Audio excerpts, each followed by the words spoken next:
Hey guys, today I'll be talking about reincarnation, one of my favorite topics, and how it's correlated to karma and the planet Saturn. So a lot of people mistaken reincarnation as a blessing, but it's actually quite the opposite.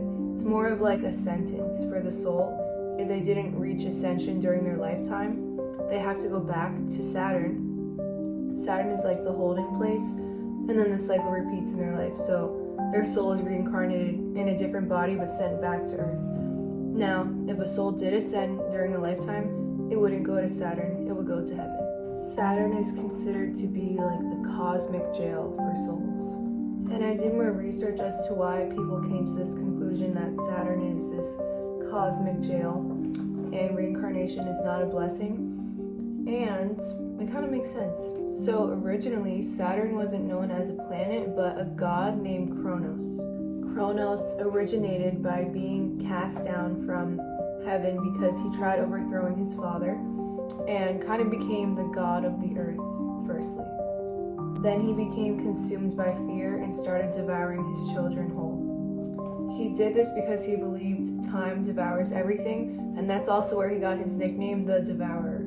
In esoteric tradition, Saturn or Kronos wasn't a creator or a god. He was more of like a warden or like a force that kept souls trapped in what is commonly known as karma or samsara, which is a central concept in Hinduism and Buddhism, where the soul goes through this continuous cycle of birth, death, and rebirth. So this is why I called it like a sentence rather than a blessing.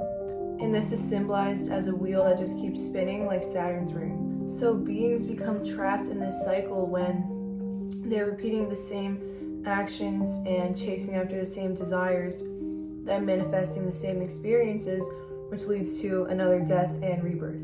The goal being to break free from samsara and reach the state of liberation known as nirvana, where the soul is free from the cycles of suffering and rebirth. And the scariest part about this is that many of us go throughout our lives not even being aware of this trap. So why Saturn? So Saturn is the farthest planet known to the naked eye, which made it the last celestial body known to the ancients. It was considered the boundary or the edge known to the cosmos, known for its cold, slow distance, and it taking nearly 30 years to reach just one orbit. In astrology, it's known as the great teacher, but also the strict punisher.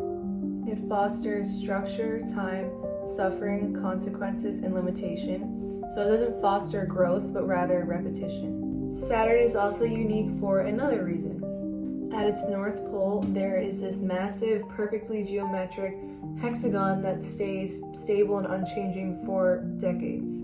A six-sided vortex, which eerily correlates to sacred geometry, like they have the exact measurements of this hexagon in this planet. How would they know that? I don't know. And its shadow form is reflected when it is flattened, making a six-pointed star or a hexagram. So this is what we know as the hexagram, the Star of David, the Seal of Solomon. Probably more, but those are like the only things I know. But it's seen a lot throughout different occults and religious ceremonies and symbols, even in modern day too, which I'm going to talk about. Occultists refer to this as the black star, and when rendered into three-dimensional, so like Earth instead of, the cosmic realms, it is a black cube. So this cube being reflected in our three-dimensional physical world of past, present, and future, which are all words stemmed from time, and this familiar time is systemized by Saturn's ruler. Again, its rules known for structure, time, limitation, repetition, and also forgetfulness or mindlessness. So doing the same thing over and over and over again and not growing or learning much. And this is so essential to karma and reincarnation because essentially that is it. Like you're not growing, you're just repeating this cycle of karma, this chain of karma, of suffering. You're not being liberated, you're not ascending, you're just spinning around in circles. And then the mindlessness or forgetfulness aspect is that we don't remember that we came from Saturn. Maybe not all of us, right? Because not all of us, our souls have ascended. That's ultimately the goal. But for a lot of us, we just keep getting stuck in cycles and reincarnated until we get it right, which I think is just like mind-blowing. Like, it makes sense. I don't know. It makes sense. And every aspect of Saturn fits our modern day rules so identically. From its mythological history, astrological weight, physical structure, and even symbolic presence, it all points to the same conclusion that Saturn is a trap. So this influence, this god, this Kronos from Saturn, he didn't just vanish as time moved on, he actually evolved.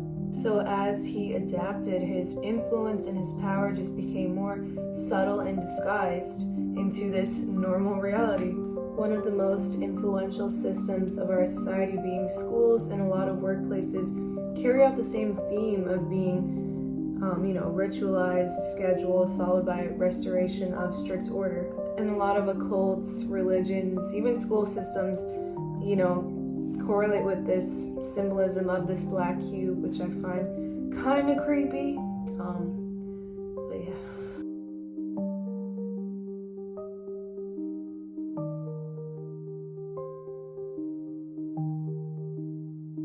Well, that's all I got.